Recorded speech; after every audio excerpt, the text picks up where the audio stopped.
Also to start making recommendations, putting together policy memos, so that our incoming cabinet secretaries could hit the ground running on day one. The second leg of the triangle, where Sonal was, were the policy working groups. We had 7 major policy working groups on issues like healthcare and the Tiger Team, technology, innovation, and government reform. We had ones on environment, on education, on the economy. And their job was to meet with experts, to do consultations with outside groups and advocacy organizations, and really get some of the best and the brightest ideas so that we could present them to the new administration. The third leg of the triangle was mine, and it was the outreach leg. We had multiple components of this. The Office of Congressional Affairs, headed by Phil Shalero, worked with our members of the House and the Senate. The Office of Intergovernmental Affairs, which was led by Nick Rathod, another Indian American. Their job was to work with our governors, our mayors, our state and local legislatures, which became a really important issue when it came talking about the economic recovery package. Our website has been talked about a lot at change.gov. We had a new media team that tried to bring transparency and bring the American people into the transition. If you haven't had a chance to look at it yet, I really encourage you to go to change.gov and see some of these videos that we talked about. In fact, there's a great video about an AAPI leadership meeting that we did last month that features a lot of the folks up here on this table. And then the last leg of that triangle was, or the last part of that leg was the Office of Public Liaison. The role of public liaison is to be the gateway to the White House, the gateway to the administration. Tina Chen, who will be joining us in a few minutes, is going to serve as Director of Public Liaison in this administration. I think it bears mentioning that in this administration, public liaison and intergovernmental affairs have been elevated to a position that they've never been in before. For those of us who worked with the Clinton administration, we remember public liaison as sort of being a list-building office, right? It was the office that did the outreach and made sure that the right 10 people stood behind the president in the Rose Garden. That's not to say that it wasn't substantive, but it was limited in its scope. And I think it says a lot about President-elect Barack Obama that a couple days after the election, he announced Valerie Jarrett, one of his closest friends and confidants, will serve as senior advisor to the president for intergovernmental affairs and public liaison. That's important for a couple of reasons. Number one, it's been elevated to the office of the president, someone who has the ears of the president. Number two, they've combined public liaison with intergovernmental affairs, which for those of us working in advocacy organizations, we know that's where the rubber meets the road. We know that our issues need to be directly tied to the work of governors and of state legislators and of mayors. And last but not least, it also shows the commitment of this president and what he thinks about constituency outreach. When we organized public liaison for the transition, we were not siloed. Asians here, gays here, blacks here, Hispanics here. They integrated our constituencies with key issues. So for example, my portfolio included Asian Americans and Pacific Islanders and education. It included lesbian, gay, bisexual, and transgender Americans and the arts. Stereotypes, perhaps. But I'm a fairly well-educated Gaysian who likes an opera every now and then, so it was fine for me.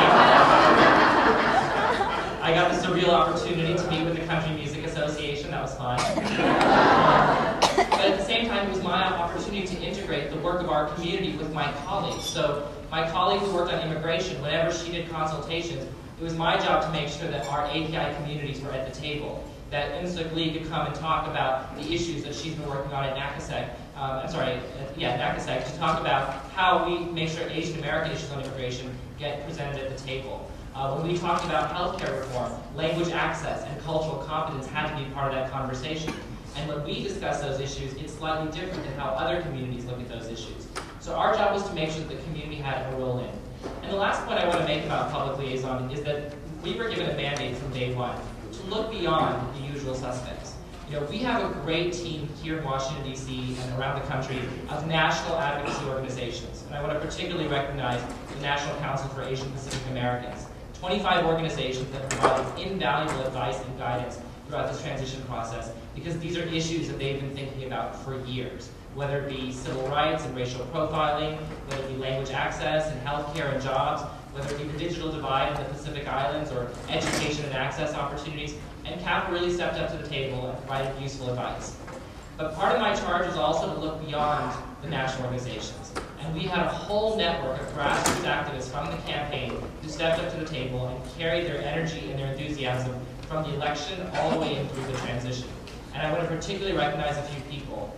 Charmaine Manansala and Betsy Kim ran the AAPIVote program during the campaign, and they continue to keep our communities engaged throughout this transition process. I also want to recognize Stan Toy, Ann Kalayo, and Nancy Chen, who served as the co-chairs of the steering committee for Asian Americans and Pacific Islanders during the Obama campaign, who continue to lead our community and make sure that the grassroots have a voice in this transition process. That was our job during the transition. It'll continue to be the job in the White House, to make sure that our communities always have a seat at the table and a voice in the decision-making process as we go forward. And I want to end by saying that in this president-elect, we have not only a friend to our community, but somebody who is in our community. You know, when I got the job, my boss said to me, you understand that the president-elect's family is Asian American, and you have a big responsibility on your shoulders, because if they're not happy, then I'm not happy, and you won't be happy. So, after I stopped sweating, I thought, what a great opportunity for us, right? What a great opportunity for our community that from the highest levels, we're given the mandate, make sure that the community's voice is being heard, make sure the community is being taken care of, and make sure that their issues are at the forefront of our agenda. And as we go forward, we have to be cognizant that the president-elect told us 2 weeks ago, we have big economic problems to face. And we have to put aside our individual pet projects and think about what is going to help start up the economy for all of us. What is going to create jobs for all of us? How are we going to build infrastructure that lifts up our economy? And in this community, we have partners who are ready to stand at the table and say, let's be a part of this. Let's roll up our sleeves and let's make sure that we build an administration that's going to help all Americans. So with that, I'm going to turn it over to Vita to moderate questions. Thank you very much.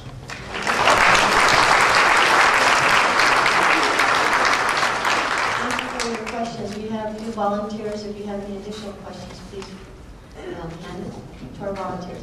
Thank you again. We have one for, I think, Ginger.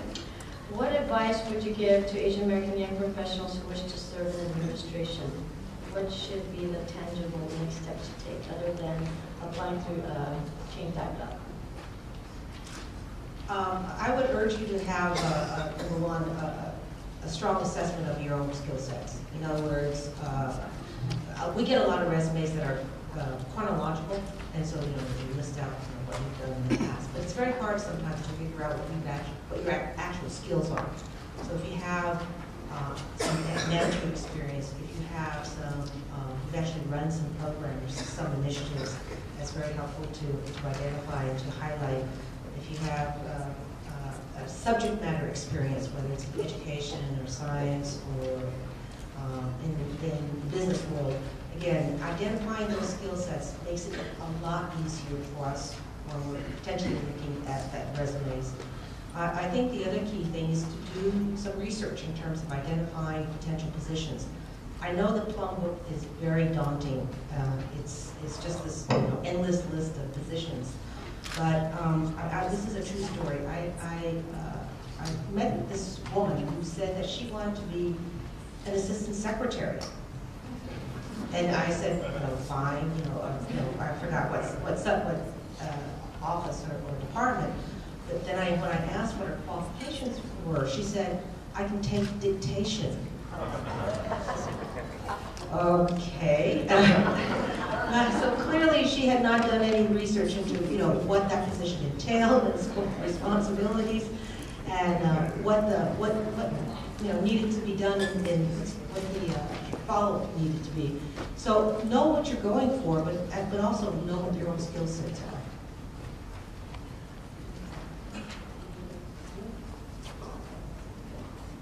Here's another personnel question. For career federal, what are the chances for being appointed after you've been in as a career? Is there a process for those who are in civil service right now? It happens. I mean, there are opportunities for career people to be appointed to a political position. There's also opportunities to be detailed from your career position to serve in a political position. I think the key is to make sure you understand what the ramifications are to your personnel file, the record, and to check with OPM, because the last thing you want to have happen is a break in service, which would have an impact on healthcare insurance, your retirement, investing, and all that other good stuff. I will say that at least in the Clinton administration, it was a rarity, but